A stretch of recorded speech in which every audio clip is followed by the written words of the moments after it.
You're now tuning in to the Here's the Deal podcast, covering today's biggest stories from the gridiron to the hardwood. Hosted by Michael D. White Jr. and David Coleman.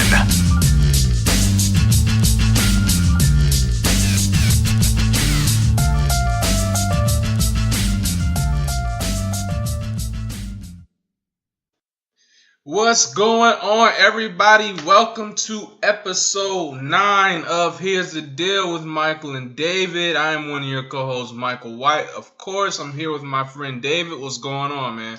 What's up to the people? I want to start this episode by sending a special shout out to Dwayne Wade and Dirk Nowitzki. They just wrapped up their careers. Dwayne Wade wrapped up his career with a 25-point triple-double. And Dirk finished with a 20-10 game. So thank you for your great careers, for great memories. I'll never forget the first finals for D Wade versus the Mavericks. And I'll also never forget Dirk taking down that Big Three Miami team. It was something that I'll never forget and I'll always cherish as a basketball fan. So thank you to them. Definitely a big shout out to those guys. Like an end of an era with Dirk Nowitzki retiring, like that whole 96 draft class is pretty much gone, I think, with the exception of Vince Carter. So that's crazy to think about. And then, of course, shout out Dwayne Wade ending his career with a triple-double. I mean, it won't 60 points like Kobe, but it was good. I'm not going to hate on your final night. But anyways, let's get into it. We have a lot of NBA action to talk about. Of course, the playoffs. Let's start in La La Land. In the last week, Magic Johnson has stepped down from his duties as president, and Luke Walton and the Lakers have agreed to go separate ways. With two major holes on the team, many have speculated on who the new head coach and president of basketball operations will be. With that being said, who do you think is the Lakers' best option for president of basketball operations and coach? Their best option for replacing Magic Johnson as their president, I believe, is the current Toronto Raptors president, Masai Ujiri. Masai Ujiri, yeah. But I believe he is their best option for president. And then I believe their best option for coach is Ty Lue. The reason I think the Raptors president is the best option is due to he's proven that he's willing to go out there and make moves. Trading DeRozan, trading Valanciunas. He's proven that he's willing to make those moves, whether or not it's disrupting with certain players. Like Kyle Lowry was upset about the move, but he still made it because we're getting Kawhi Leonard, so we're going to be a better team. So he's not afraid to make those types of moves. He's also not one of those presidents that will just sit there and let the team just be what it is. He'll actually go out there, see who's in the free agent market, bringing in Jeremy Lin, bringing in just anybody out there that can make a difference, bringing in Marc Gasol with the whole trade. So I think that would be a great option. LeBron likes to have certain players around him, and I believe he'll know who to put around him coming into that type of system. Also, it may give them upper hand depending on Kawhi's relationship with him coming into free agency next year. That may be able to give them upper hand in getting, Kawhi with LeBron, which would be a great tandem for a couple of years while LeBron's still in his prime. So I think he'll be the best option for president. As far as coach, the reason I said Ty Lue is because of familiarity with LeBron. I think you really can't replace that. You had Kendrick Perkins. I saw him on, I believe, The Jump today. He was saying how LeBron, he kind of yields to what Ty Lue says. Ty Lue will say a play in the huddle. LeBron will give his suggestion, of course, but if Ty Lue says something, he will yield to whatever he says, and that would be the final word. So that respect factor is something that you can't replace, bringing in, say, like a Juwan Howard, Jason Kidd, anybody like that. So he does have that experience. He has playoff experience. He's won a championship coming back from 3-1 against the Warriors. He didn't get enough credit in Cleveland, I believe, for the coaching job he did do. I like the way he adjusts his lineups throughout the playoffs, throughout the regular season. He doesn't just stay stagnant and these are my starters and I'm going to stay that way. He actually messes with who's going to be the best fit for the team going forward when they get to those high leverage game 5s, game 6 in the finals if they get there and things like that. And he's familiar with the Warriors, so I think that would be a big help as well. So I think those would be their two best options as far as replacing their president and their coach. All right, Laker fans, I'm going to save y'all. I'm going to save you right now. I'm going to tell you what Jeannie Buss and Rob Pelinka need to do with these positions. I'm going to start with the coach first. I'm going to start there. So I think they should hire Monty Williams. Why? Well-liked and respected around the league. From what I hear about the NBA, everybody likes Monty Williams. He's well-respected around the entire NBA. So that tells me he'll get the respect from young guys and he'll get the respect from older guys like LeBron. This also doesn't send the message that LeBron is in charge. I feel like if we get Ty Lue, like there was a report put out by Zach Lowe, like there was an anonymous agent saying players don't want to come to LA if they feel like LeBron's in charge. So I feel like if you hire Ty Lue, you're immediately showing people, okay, LeBron's in charge here. They've already brought in his coach. They fired the coach he didn't want. So I don't want none of that. I want Monty Williams. I want that fresh face. I want somebody new. I want somebody who can stay there after LeBron leaves. You know what I'm saying? So my pick for coach is Monty Williams. But now, for the president of basketball operations, there's only one man that can save the Lakers at this point.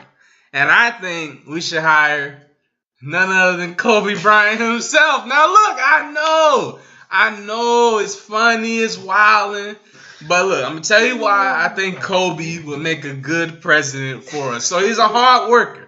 We know this. He spent countless hours perfecting his craft on the court. He has laser focus. If he could take that kind of concentration that he had on the court to perfecting his offensive game, why couldn't he do that for an NBA team? We already got his agent working in our front office, so it's already kind of like Kobe's in the background already.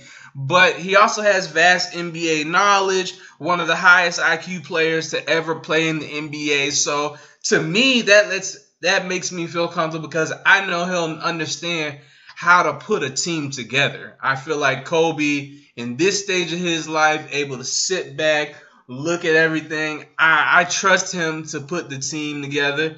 And he's a gym rat. He would dedicate his life to the job. He'd be in Serbia in some unknown gym trying to figure out if this guy is a good shooter, should he fit with LA? I feel like a lot of the things that came out about Magic Johnson not having time to do what comes with being the president of basketball operations, which means going out and scouting and things of that nature. I feel like Kobe is so in love with the game of basketball and with his personality. It's almost like Kobe's out there, but he stays to himself at the same time. I feel like he would consume himself in that job and save the Lakers. So I'm picking Kobe Bryant. Will that probably happen? Probably not, but I don't think he'd be a bad option. What do you think? I believe he'd be a good option having Rob Pelinka there, his former agent. I believe they still have strong ties with each other. They'd be able to work well with each other. They kind of have a like mindset of the players they want to bring in. Like you said, Kobe will dedicate his time to doing the job. Like that was the one big criticism with Magic.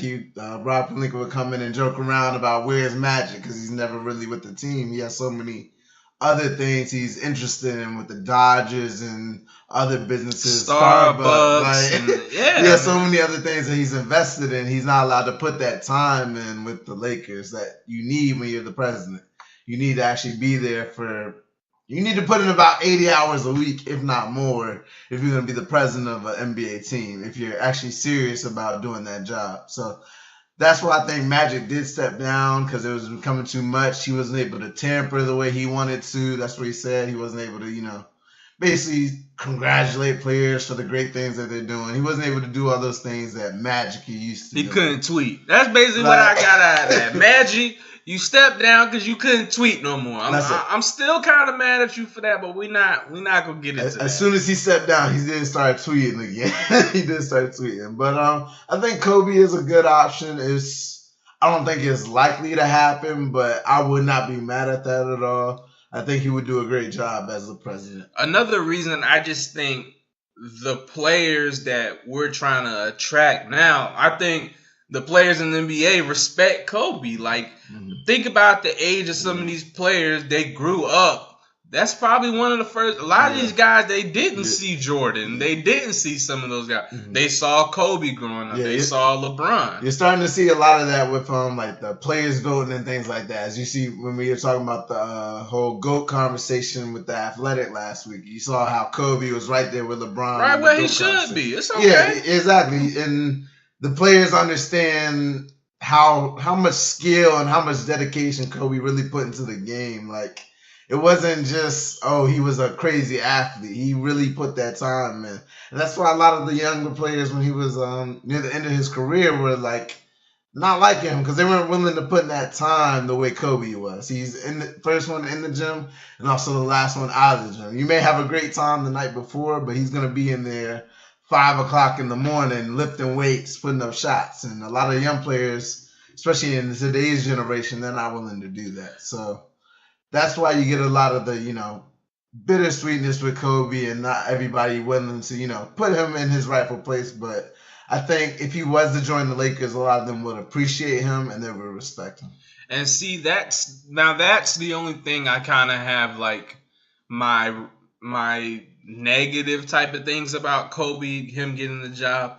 Sometimes players that good aren't good at evaluating talent. Michael Jordan, maybe Magic Johnson. They're not always good at evaluating talent because they think if I can do it, you should be able to do it. But not everybody is Magic Johnson. Not everybody's Michael Jordan. Yeah, you got your Larry Birds and things like that. Yeah. So it's possible. So that's my one little area where I hope that if this did come to pass, because obviously this is a far stretch, but if this did come to pass, that would be my one area of concern. I think he has high NBA knowledge, but so does Magic. So does Michael Jordan. He has high NBA knowledge, but can't seem to put a team together. So those are just some of the things I think about. But overall, hey, man, bring the beam back into the front office. It'd be like fourth quarter, 2 minutes left. He's going to give you 7 for 8 shooting around the mid-range. He's going to get it done and bring it home. So that's what I'm agreeing with Kobe. I think he should be there. Let's move off the Lakers, the team out of the playoffs, and let's talk playoffs. Now, we haven't talked in a week, guys. We didn't give you a chance to give you our predictions before the playoffs started, but we have them today. We have all our first round predictions, what we think about each series going on so far. So, without any further ado, let's get it started in the East with the 1-8 matchup, the Milwaukee Bucks versus the Detroit Pistons. So I'm going to start us out. I got the Bucks winning at 4-0. Blake Griffin is hurt again. I just kind of feel bad for Blake Griffin at this point. Last time he was in the playoffs, he only played 3 games. The previous year, he only played 4. Another year of him playing great all season long. He can't seem to stay healthy when it comes to playoff time. Can't seem to stay healthy. It's disappointing. And he couldn't rest down the stretch because the Pistons were fighting to get in that in the playoffs in that 6-8 range. So yeah, man, I'm gonna take the Bucks 4-0. The Bucks are the superior talent team. What do you think about that? Like you said, I have the Bucks 4-0 as well. Blake being hurt, that kind of just put a seal on the series. Without Blake, they really don't stand a chance. I think it's just coaching and talent difference. It's not going to really matter what happens. Chemistry, the Bucks are a more cohesive team. And Pistons, they're a good team, but they're not going to challenge the Bucks. The team that's been the best team throughout this season. They have the best record. They have possibly the MVP on their team. It's gonna be a pretty quick series. I think it's gonna be the Bucks are looking to go. They're trying to get rid of this series early so they can get a lot of their players healthy coming back. You got Malcolm Brogdon, you got Nikola Mirotic. They're trying to get their players healthy, so they're gonna make this quick. They're gonna handle their business. It's not gonna be too much to really talk about with this series. I think we'll just be waiting for who the Bucks play next round, whether it be the Celtics or the Pacers. Yeah, like you said, the top team in the league this year, the only team I think in 60-plus wins, the only team ranked top 5 in offensive and defensive efficiency. Easy series for the Bucks. Let's move on to the Western Conference side of things, where the 1-8 matchup is the Golden State Warriors versus the Los Angeles Clippers. Now, mind you guys, I'm going to give you my predictions even with what's happened so far. I'm going to give you what I thought it would be in the beginning, just so I don't cheat you. So I had the Golden State Warriors sweeping the Clippers 4-0 because the Warriors have too much talent at the end of the day. But as we can see last night, I'm watching the Warriors play the Clippers. They're up clean by like 20, 25 at halftime. So I'm like, I guess I'll turn in early tonight. And then I come back in the morning and they've lost. So Lou, man, look, man. So there's so many levels to this, but they definitely did have a big injury with DeMarcus Cousins. What do you think about this series? What were your predictions for, and what do you think about it going forward? I had the Warriors winning as a sweep as well. I had them winning 4-0. I thought they were the way more talented team. Coaching, I think it's more so like a kind of a draw between Doc Rivers and Steve Kerr. They run a lot of the same plays, but at the end of the day, the Warriors have Steph Curry, Kevin Durant, Klay Thompson, Draymond Green, and they did have DeMarcus Cousins before the injury. So I looked at it as the more talented team would win that series. You have 2 potential MVPs on your team, 2 former MVPs on your team as well. With watching the series, I think this is going to be a very interesting series to watch. I believe the whole Pat Bev versus KD, we've gotten a lot of joy out of watching that so far. Pat Bev actually matches up pretty good against Kevin Durant. That's a shame. First off, I don't understand how 6 foot Pat Bev is my height. Now, I understand he plays hard. Yeah. He's got a lot of grit. I like Pat Bev. Yeah, I like Pat Bev. But KD should be dominating that matchup. I agree. He needs to play a post-up game, which that's not his strong suit per se. He does a lot of other things better, but he needs to just go ahead, walk down to the block, walk 15 feet, 12 feet away from the basket, let him throw you the ball, and then just shoot over him.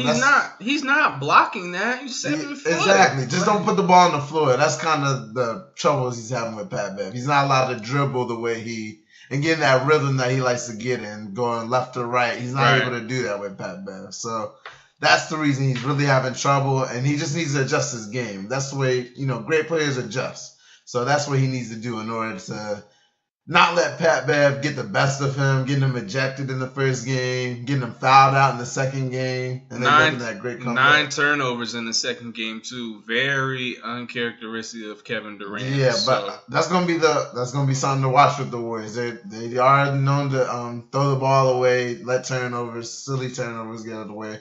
But KD is a great player. I believe he will figure it out. They will win this series.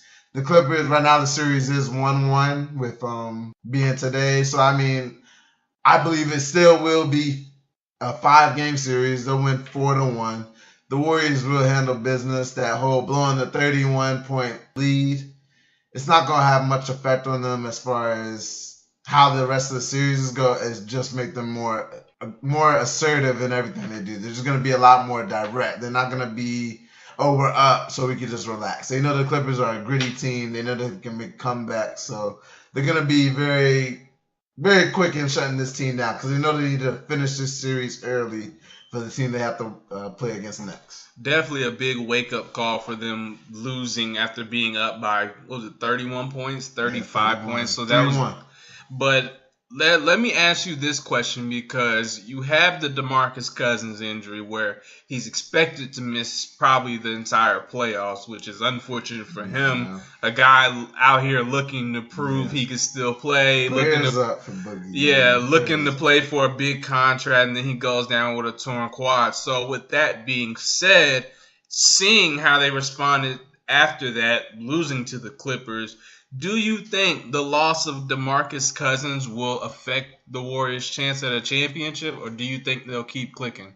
All right. First of all, for that Boogie injury. It was a non-contact injury, which really, makes you wonder how that left leg is doing coming off that. It was the left leg that he had the Achilles injury. He had a left quad tear. So it really makes you wonder how that left leg is doing and how that Achilles really affects you. How Kobe, his Achilles really affected him. Everything else just starts to break down when you tend to have that injury, which is pretty bad. And hopefully, he can overcome all of this. But I hate to see that a game and a half into his playoff date, his first playoff series. Prayers up to him. Hopefully he has a speedy recovery. The good news is for that, he doesn't have to have surgery on it, so he'll just be able to rehab like normal.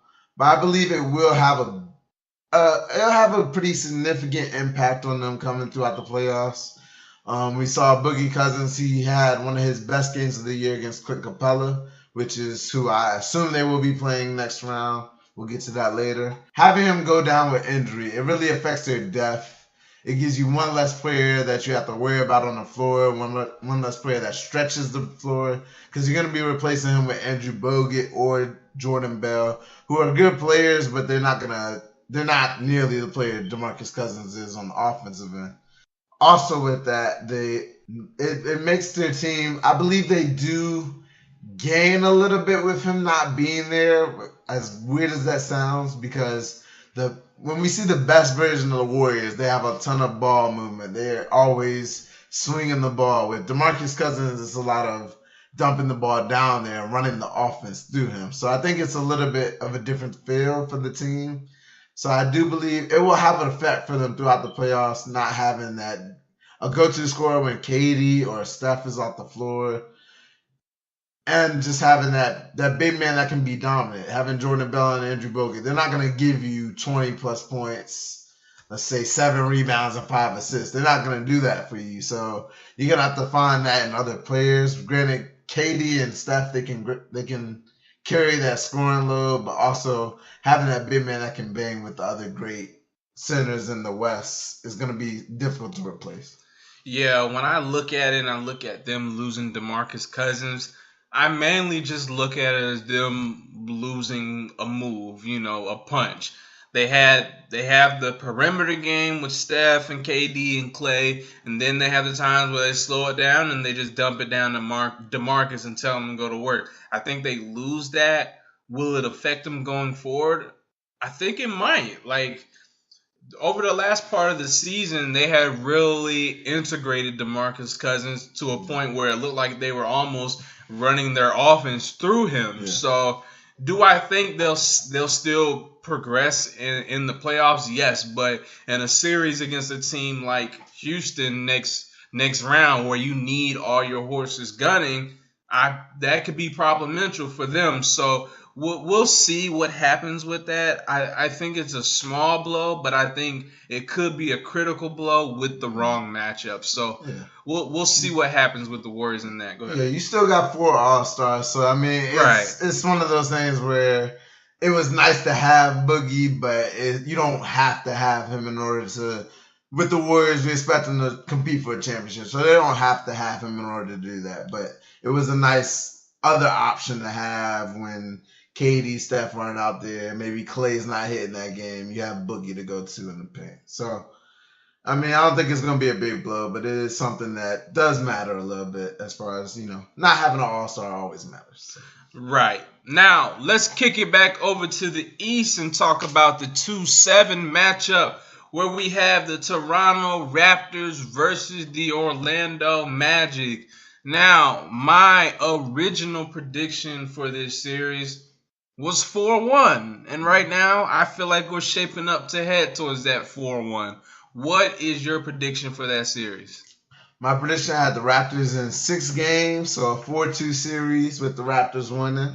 I believe a lot of it, my questions with the Raptors, they start and end with Kyle Lowry. We saw how Kyle Lowry played game 1. He was 0 for 7 from the field, 0 for 6 from the three-point range, and 0 for 2 from the free throw line. He couldn't buy a shot out there.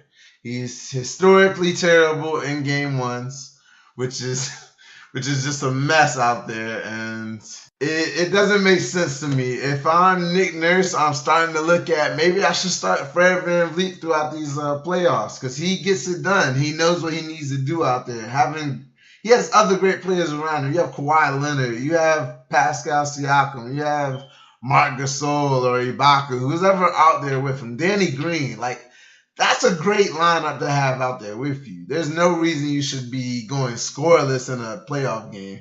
And you're supposed to be an all-star player. So with Kyle Lowry, there are a lot of questions I have with him. I do believe the Raptors playing against Orlando. Orlando, they've had a successful season. Their seasons, it's a success already. They made the playoffs, and they haven't done that in a long time. So I believe it is a success. Hopefully they can bring back Vucevic next year. I like Fournier, DJ Augustine. He had a great game one. I don't believe that will continue throughout the series as we saw tonight. Mo Bamba, Jonathan Isaac. I believe they do have a nice young core. Hopefully Markelle Fultz can come back great next year. Hopefully we'll see that next year. But the Raptors are going to win this series. I don't think there's really any question about that. You have Kawhi, you have Siakam, you have Gasol. They're not going to let them lose this series to an under-talented Orlando team. Although Orlando is a very good coach team. I will say that. They are a very good coach team. So that will be one of the things to keep up with. That's why I do have the Raptors winning 4-2. And I believe it'll be an interesting series, but the Raptors will ultimately win this one.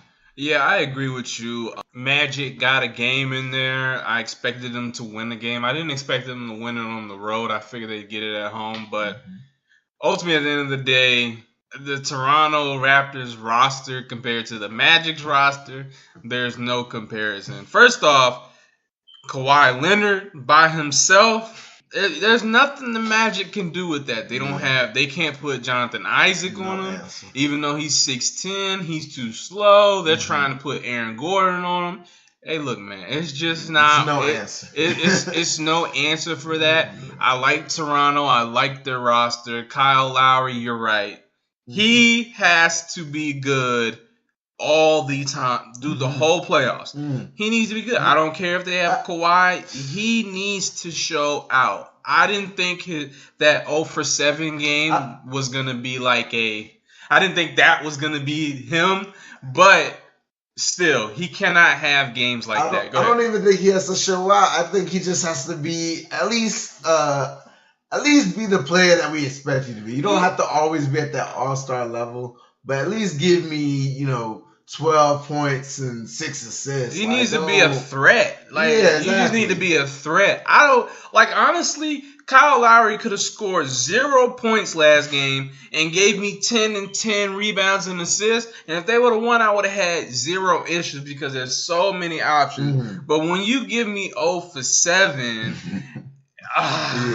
it's hard to vouch for you. It's hard to give you, that pass when you do have great talent around you. There's no reason that you should be going scoreless in a game like that. Now, let us not get bang too hard on Kyle Lowry. He did bounce back in game 2 tonight.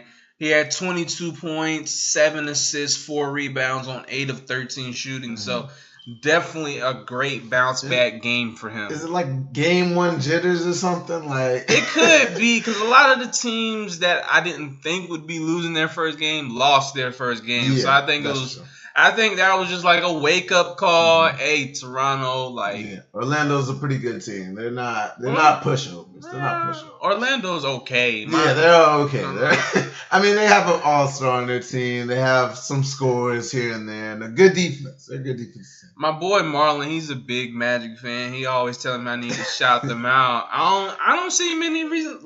I'm looking at the center, Vucevic, 6 points tonight. Yeah, he hasn't played good at all these first 2 games. But DJ Augustine, that first game, obviously the second game, nobody really played good. We saw Aaron Gordon, he was playing like he was Michael Jordan or something. We in the summer, he had the summer league. I don't know, but it'll be good to keep up. You're just seeing how their young players develop going forward. But the Raptors are going to win this series. Right.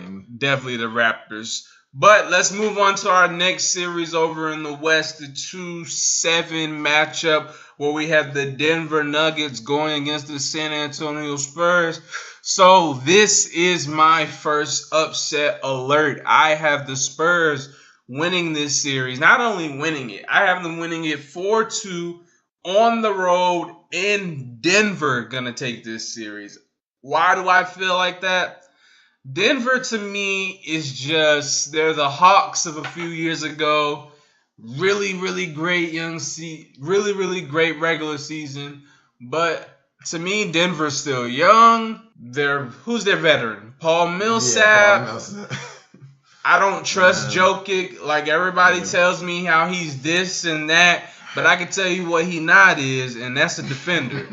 I've seen him get roasted too many times. He doesn't even seem like he scores, but he doesn't even seem like a go-to scorer for them. Even though he has great clutch numbers, I will say that. Even though I would agree, he's not a go-to scorer. He's not the person you just give the ball and say, "Go get me a bucket." So right. I agree with that. So ultimately, when I look at it, I like the Spurs. I like their coaching better. Definitely, I'll take Popovich over Mike Malone. No disrespect. I like the veterans better. LaMarcus Aldridge, DeMar DeRozan, Patty Mills. These are all guys that have been in, even if they haven't won a championship, they've been in the playoffs. They've been there before. They know how to make big shots. I'm taking the Spurs over Denver. What about you? Well, I'm going to start this off by saying Mike Malone said Pop has 5 rings. I have a wedding ring. After I saw that, I had to change my prediction. And I ended up having the Spurs in 6. That's all I needed to hear. When your head coach says something like that, it does send a message down to the players. So I believe they definitely heard that. They were definitely like, "Okay, coach, do you really believe that we can win this series?" So that's one of the things that stood out to me. I'm gonna take in the coaching matchup. I'm gonna take Pop over Mike Malone. He's had a great year. The Nuggets are the second seed, but like you said, it has a lot of that feel of the Atlanta Hawks from a few years ago. They're a good top-to-bottom team. Your center's your best player. You have a good guards. Everybody can score. You even have Paul Millsap, same player from that Atlanta Hawks team. Right. But I'm going to take the Spurs due to coaching and experience. You have, like you said, Patty Mills, Rudy Gay. You have LaMarcus Aldridge, DeMar DeRozan. All these players have some type of playoff experience. They've been at least to the semifinals, if not the Western Conference Finals. Some of them haven't even won championships. So I'm going to take the Spurs 4-2. The triple-double is cool with Jokic, but I need him to be more of a scorer. He had a 10, 14, and 14 game in the first game, but I'm going to need him to be more aggressive and actually be more of a scorer out there if the Nuggets are actually going to win this series. So that's one of the things I would keep watching for this next series. But getting into our 3-6 matchup now, let's go ahead and head over to the East. We have the Sixers versus the Nets. I have the Sixers winning this series 4-3, so a 7-game series, and I have the Sixers coming out on top. Right now, the series is tied 1-1. The Nets took the first game, and the Sixers just won the second game the other night. So who do you have winning this series, and what are some things to watch throughout this series as well? So like we always say, we never, ever give each other the answer before we start. I have Philly winning this series in a 7-game series, 4 games to 3.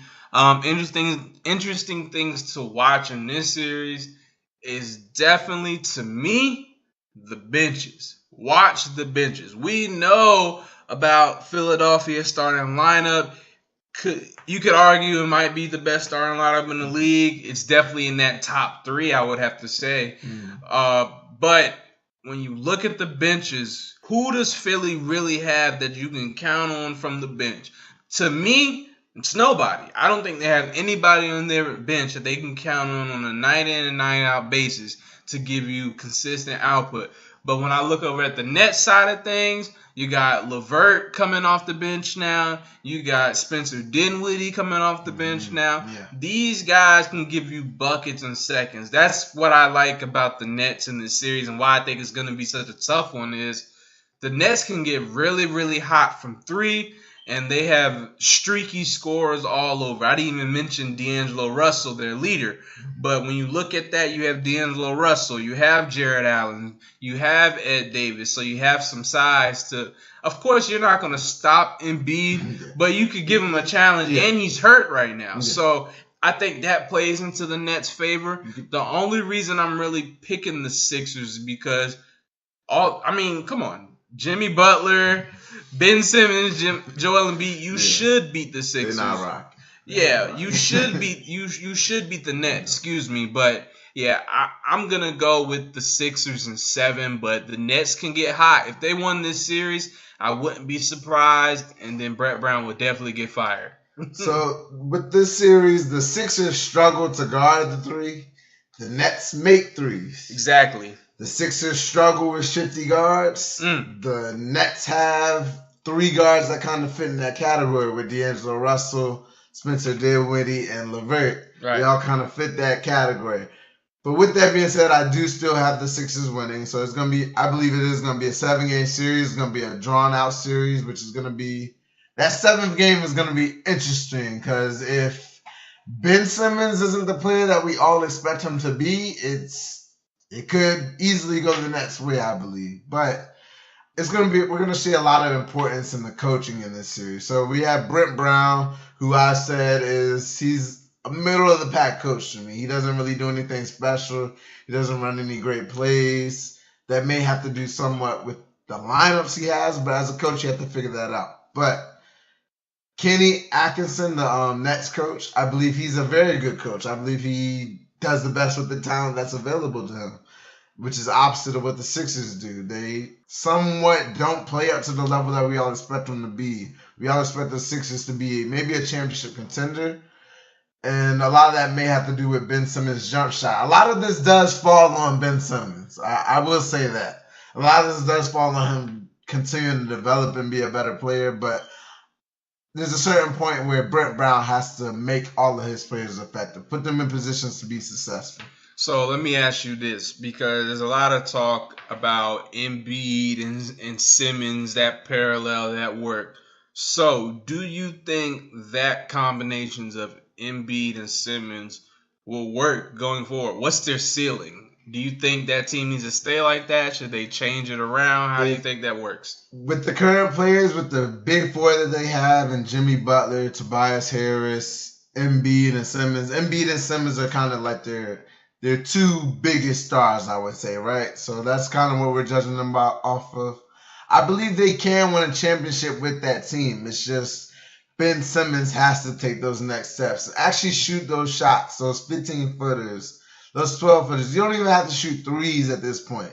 Maybe a corner 3 here and there, but you don't have to just shoot recklessly. You don't have to play out of your comfort zone. I believe he can hit a 15-footer. I believe he can hit a 12-foot jump shot. So I believe if he does decide to, take that next step as far as being effective in those types of areas, because there are times where just in the flow of the offense, if you're open, you have to take those types of shots. Right, definitely that. So, if he can do that, I believe they can win a championship going forward. When I look at Embiid and Simmons, they fit, yes, but I can't help but think if Ben Simmons was on a team full of shooters, similar to Giannis, it'd be better because Giannis can't shoot. I mean, he's attempting more shots, obviously, and he's getting better at it, but he's not a shooter by any means. So what Mike Budenholzer did and that GM, they went out, they put shooters all around. Put Ben Simmons out there, you put because Embiid's not really a shooter. Yeah. He shoots threes, he can hit the occasional one, but sometimes he doesn't know when to. You don't want him to be out there. Exactly. So I think Ben Simmons would be better on a team full of all shooters. Okay, do you think there's like a rift between Embiid and Simmons by any chance? Because that's what some people say here and there. I've heard that. I don't know. I don't want to speak on that because I don't know. But at the end of the day, these are both young guys. These are both the guys of tomorrow. Yeah. whether you say it or not, there's some sort of... It's kind of like Russell Westbrook, KD a little bit. Yeah, it's some sort of like, okay, let me show you what I can do since y'all talking about this right here. Yeah. So I think there's some sort of riff, and I've heard the same thing that maybe they don't get along as best people. I mean, their styles don't fit. Both of them trying to post up all night. Yeah, it seems like they get along. Like they're doing press conferences together. I mean, maybe that's just to show the media, okay, yeah, don't talk about us, we're good, and things like that. So it could be a front in a way, but I believe maybe Simmons would do better on his own team. Maybe he does want his own team because there's been a lot of speculation about him. Maybe he just wants to be a star. Obviously, I'm not going to speak on that because I don't know for sure, but dating the whole Jennifer and things like that, like it's a lot of, maybe he's more interested in the things off of the court rather than, developing his game on the court, which is actually going to make him that star that he wants to be. So I think it'll be interesting as far as just throughout this series. I think Jimmy Butler, he was my X factor coming into this playoffs for the Sixers. He played great in the first game. Kind of took a step back that second game, but they did end up winning. They won by a large margin, I believe. By a lot. Yeah, they won by a lot. So, I mean, it seems like they figured it out. Going into the Nets, it's 1-1 right now. Going into the Nets arena, it'll be interesting to see who can win those next two games. So now let's go ahead and shoot over to the West. So our 3-6 matchup in the West is the Blazers and the Thunder. I'm going to start off by giving my prediction. My prediction may surprise you, all right? So I'm going to go with Logo Lillard. Give me Logo Lillard and the Blazers. Logo and a Lillard. 4-3 matchup. I got them going 7 games as well. So I got both of the 3-6 matchups going 7 games. I believe Dame, he's tired of all the talk. He's ready to show up. He's ready to show why he's one of the best point guards in the league and one of the best players in the league. Because he doesn't get enough credit.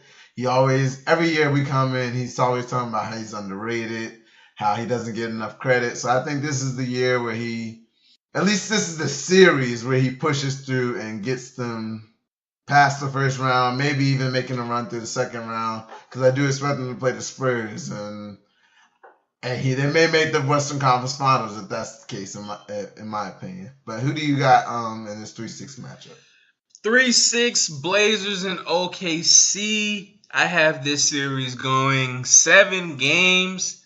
And I'm going to give it to the Thunder. You know why I'm going to give it to the Thunder?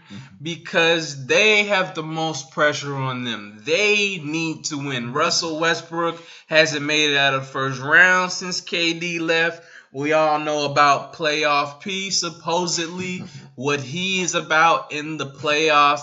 I feel like the Thunder have to win this series. I feel like even though they are the lower seed in this series, most people will probably look at the Thunder as the better team when you look at the Blazers and the Thunder. You have Russell Westbrook, you have Paul George, you have Steven Adams. So I feel like the Thunder will win this series in 7 games, but I wouldn't be surprised if they lost, to be honest. I think this is a big year for OKC because, like you said, you think the Blazers are going to win and then play the Spurs, so they should make the Western Conference Final.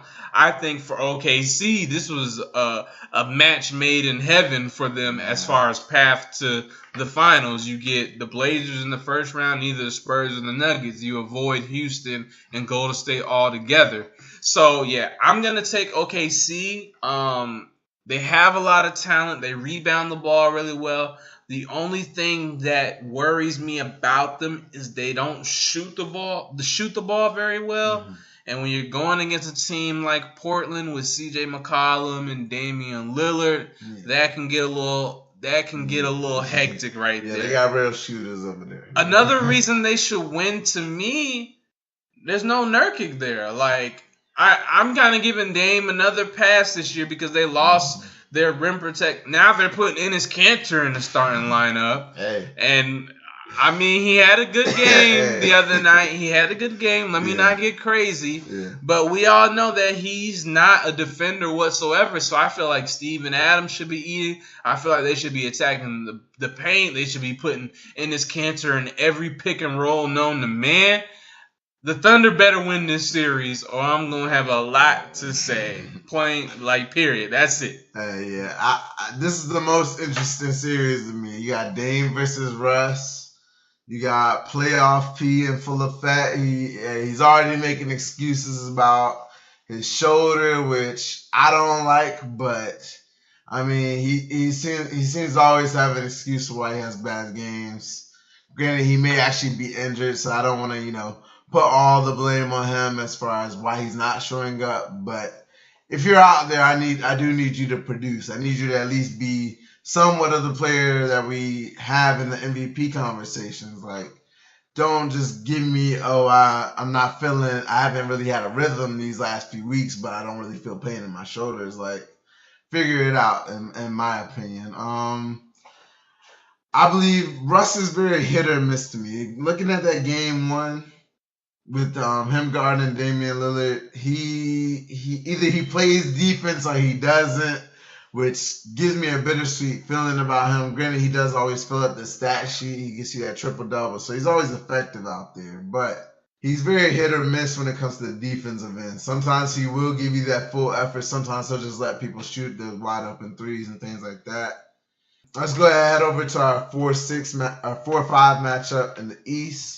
Our 4-5 matchup is the Celtics versus the Pacers.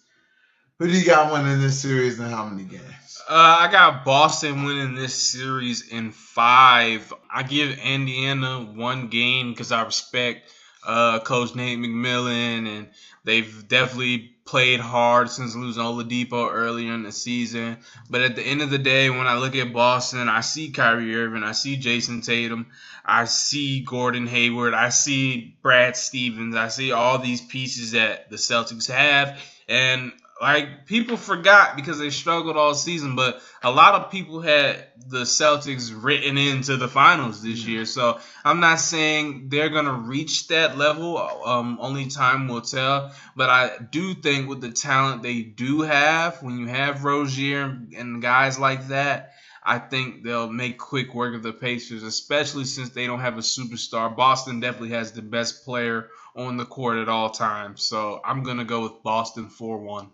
Yeah, I got the Celtics also winning 4-1 in that series. The Pacers, like you said, Nate McMillan versus Brad Stevens. It's an interesting coaching matchup, but at the end of the day, the Pacers don't have their go-to player in Oladipo. He's out for the rest of the year.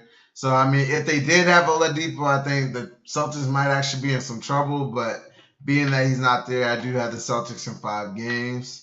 I think the Celtics are a different team come playoff time. They don't have those agendas as far as the young players trying to get their money, the older vets just trying to win games and get ready for the playoffs. They don't have that going for them. They're just in the playoffs actually trying to just win games. They're trying to get to the finals. Because at the end of the day, that's all you want as a team. But during the regular season, that can kind of get misjudged with players that are still in their rookie contracts and aren't known as the stars of the league yet. So I think that's the interesting part about the Celtics. I believe they won't miss Marcus Smart, that injury. He has, I believe, a torn oblique, I believe. So yeah, it's an oblique. So I don't think they'll miss him throughout this series. Maybe it will have some effect on the next series, but it'll also give Jaylen Brown and Jason Tatum a chance to get consistent minutes, have not such a short leash in this playoffs. Maybe they can get a rhythm by the time Marcus Smart gets back. So I believe that it will be some close games in there, but at the end of the day, the Celtics will make light work of the Pacers. It won't be too long of a series. So I got that 4-1. Right, I agree. And now let's head over to our last series. We got the West series. We got the 4-5 matchup between the Rockets and the Jazz. As we saw in the first game, the Rockets dominated that game. My predictions for this series is the Rockets winning 4-1. You have one of the best defense teams versus one of the best offenses. And I believe the Utah Jazz really lack a scorer. What do you think about this series? I have this series going 6 games, but I also have Houston winning. I think it went 6 games last year too as well. Like you said, great defense versus a great offense, but this ain't football. This basketball. I agree. I don't think the Jazz have enough scoring to keep up with the Rockets. Now, I know they play defense. I know they make things tough.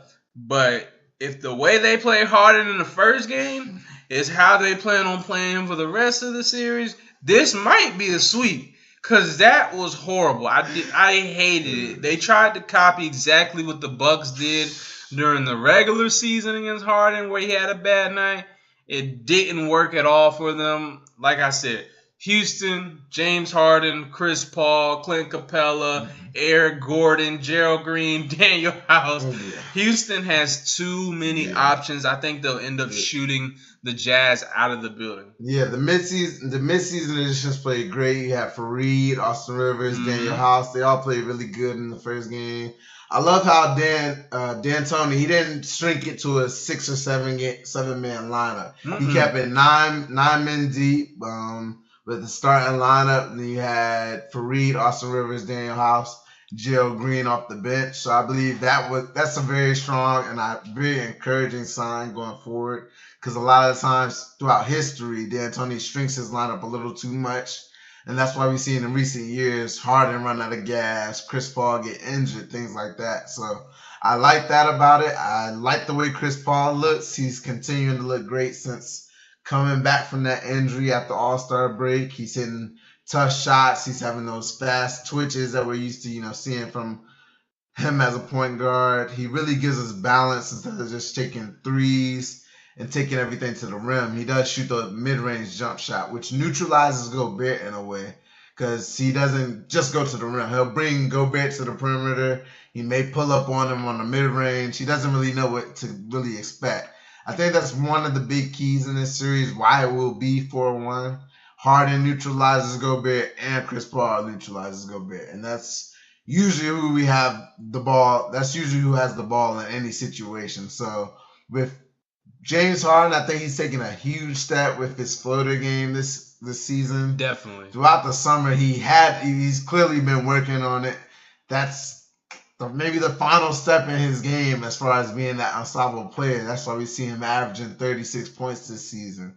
There's really nothing you can do with him at this point because you had Rubio playing on. I'm pretty sure everybody's seen it by now. He's playing behind James Harden, and he's just. If you're gonna give James Harden a left or right, like he's gonna make the right play, whether it be kicking it out or finishing over Gobert or throwing the lob to Capella. So with that, if they're gonna play him like that all series, James Harden's gonna be fine. The Rockets only had 3 free throws in that game, which was James Harden only had 3 free throws. I'm sorry. The Rockets had 12, and Utah had 27, which is pretty interesting. The rest, it seemed like they were trying to keep it close. James Harden was getting fouled on a lot of those floaters. They weren't calling it, but we'll see how that goes throughout the rest of the series. They're just going to need Eric Gordon and PJ Tucker to hit their open shots, and I think it'll be a pretty quick series, which I think will happen. And then we'll be looking towards Rockets versus Warriors. I think that's a big thing for the Rockets in the playoffs. Role players have to play well. Everybody likes to talk about James Harden, how he didn't show up here or there last year.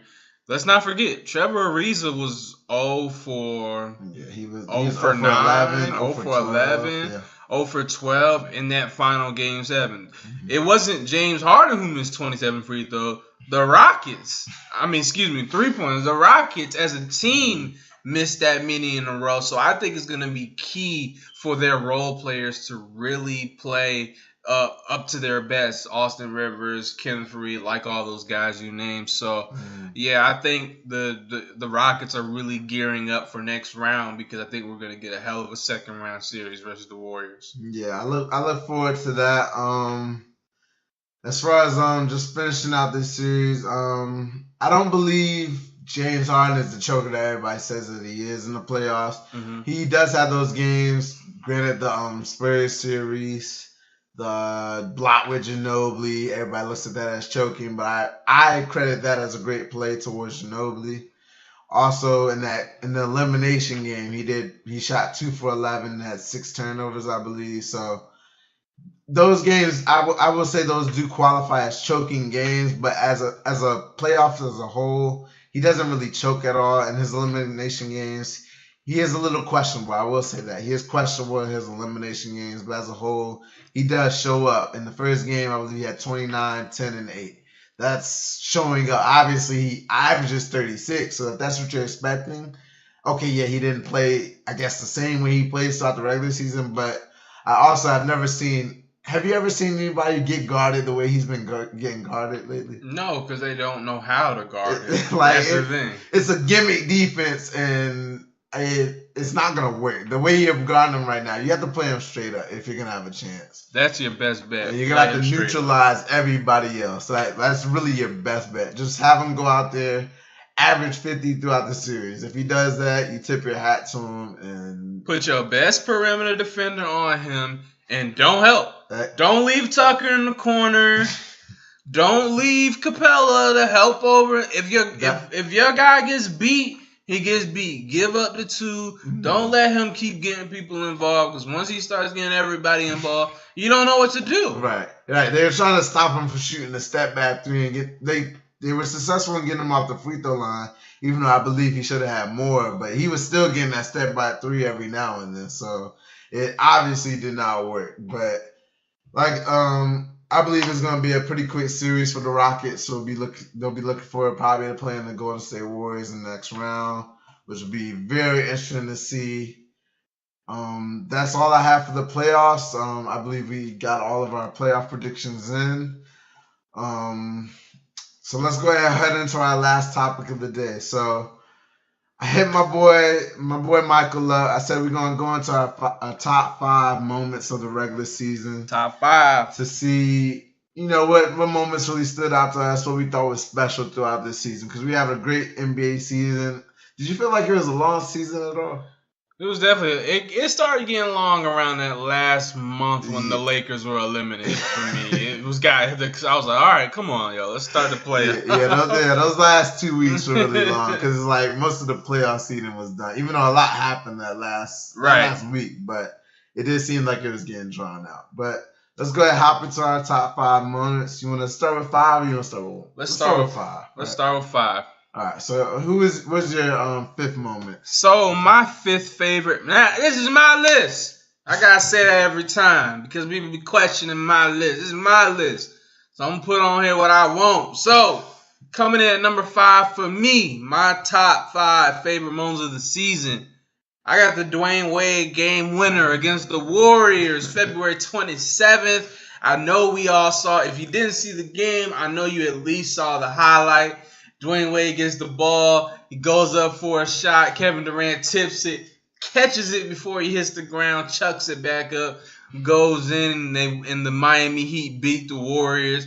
Dwayne Wade said he channeled it into his inner Mamba mentality. So that quote by itself made itself on my top 5 list. That's number 5, Dwayne Wade's game winner. What about you?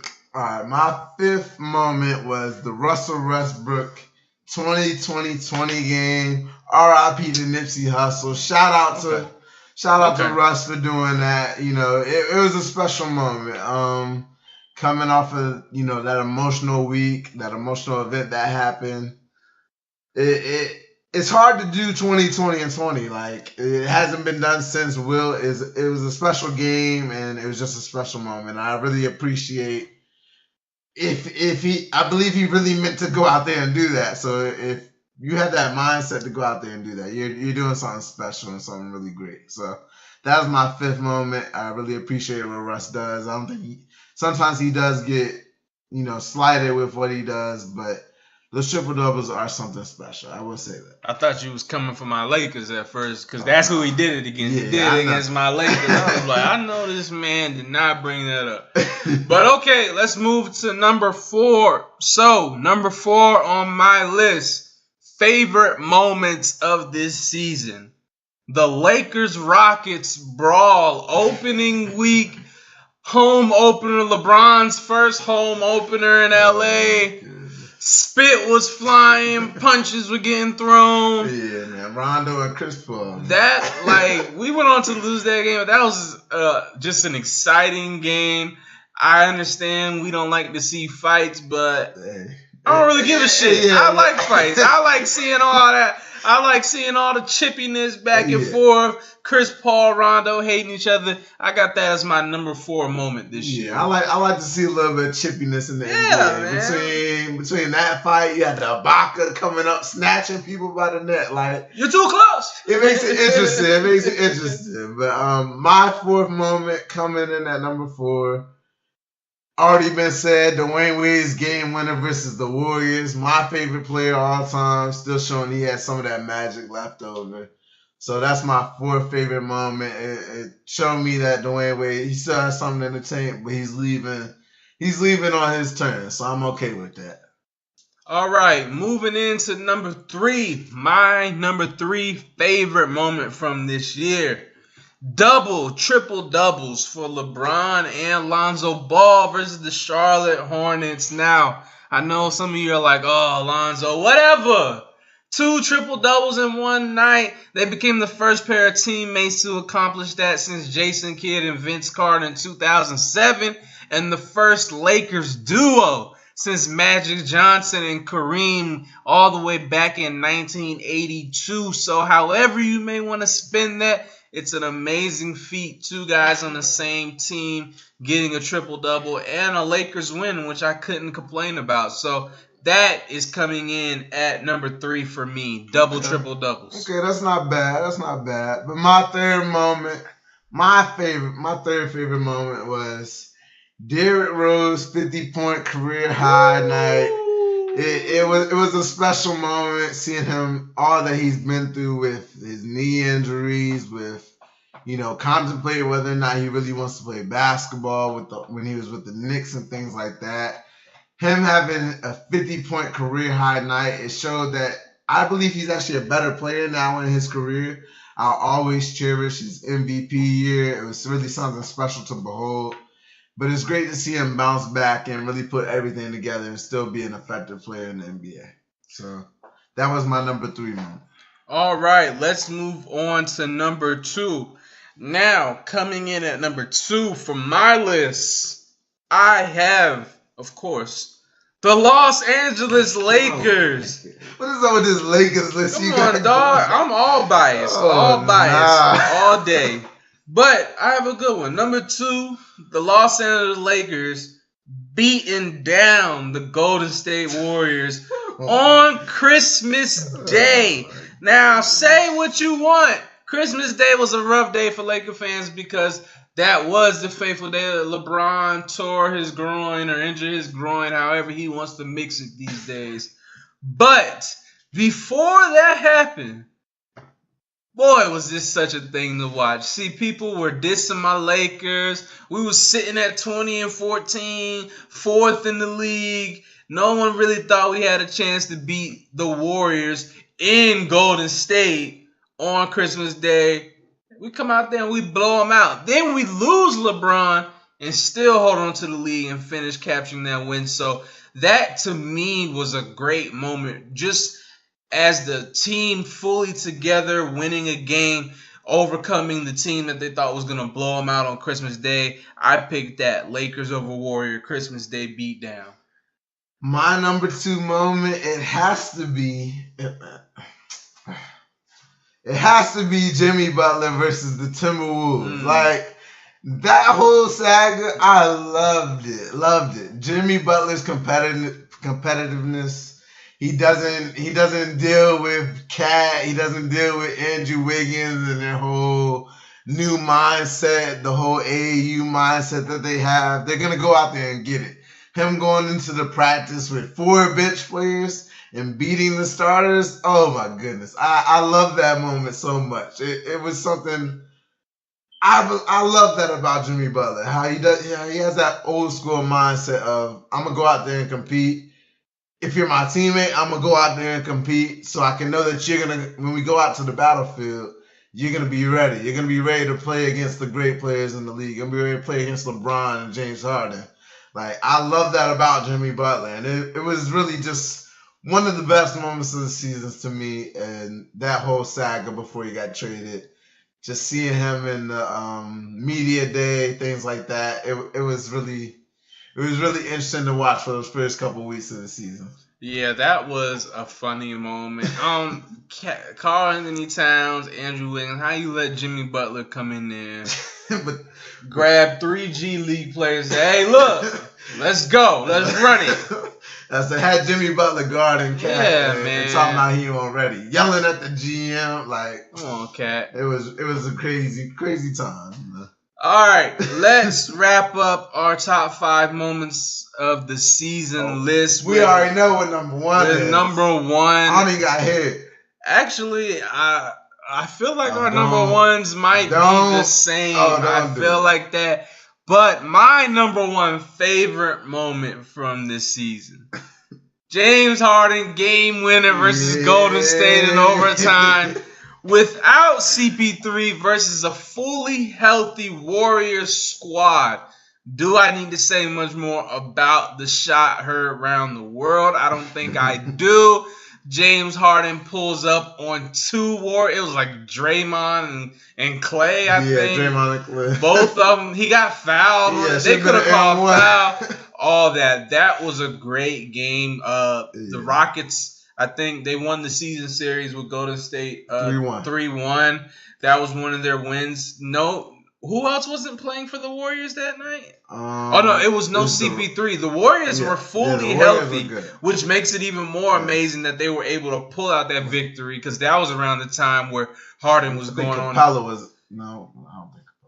But I'm not sure. I know Chris Paul was out for sure. And Eric Gordon. Chris Paul and Eric Gordon. So a lot of your scoring and assist making right there out in that game. Yeah. Harden wills that team to a victory. That's my number 1 moment from this season. Yes. What is yours? And my number 1 moment is James Harden's game winner versus the Warriors in overtime. Easy. So it was a ridiculous shot, like you said, over Clay, and he could have got that foul on Draymond because he wasn't able to land on that shot. I believe it was the best moment of the season. It was from the best player of the season. It was just a cap on the MVP season that I believe he does deserve. So I think it's going to be a great sign of things that happen in this playoffs. I believe it was one of those moments that NBA Twitter, we all shared together, James Harden hitting that shot because all of us, we may not want to say it, but we all have something down in us that wants the Warriors to lose a little bit. So I think we all kind of bonded on that night when James Harden hit that shot, and the Rockets weren't, like you said, 100%. They were missing their Eric Gordon and Chris Paul, which is 2 of their top 4 players on their team. So it was great to see James Harden take another step in just him becoming a better player. And I believe it's a great cap on the season. So that was my best moment of the regular season for me. All right. So that was our top moments of this season. Now, before we end the podcast, we definitely have to give a shout out to Tiger Woods, who won his 5th Masters title this past weekend, ending an 11-year-long championship drought. I'm happy for Tiger Woods. As you can see, he's been through a lot in his life, from scandals to injuries, the whole 9 yards. So this was nothing but a testament to his perseverance and working hard and continue to perfect his craft. And he came out on top again. So congratulations to Tiger Woods. Yeah, definitely. Tiger Woods, he's been through a lot, but hey, he made another run at winning the Masters, so it tells you greatness. It may fade for a little bit, but it'll always come back. It will always come back to you. Seeing that with Tiger Woods, it's definitely something special to see, and just a good inspiration story for all sports fans out there. So congrats. Shout out to him. Definitely shout out to him. Congrats again. So that's another episode of Here's the Deal wrapped up. I want to thank all you guys for listening, whatever platform you may be listening us to, whether it be Spotify, iTunes, Podbean, SoundCloud, Anchor, it doesn't matter. YouTube family. Hey, we appreciate all the listens. Anything you want to say, David? No, like you said, thank you for listening, and thank you, guys. And if y'all have any playoff predictions, send it to us, so you get a good gauge on y'all. Whoever has the most accurate playoff predictions, we will send you a special shout out on this podcast going forward. So definitely let us know what y'all think going forward in these playoffs. Right. And if you're not following us on Twitter, make sure you do that. If you're not following Here's the Deal on Instagram, make sure you do that. We're all over social media, Facebook as well. So make sure you go give us a follow on whatever social media you like to use the most. And we'll definitely be there to communicate with you back and forth. All right, here's the deal.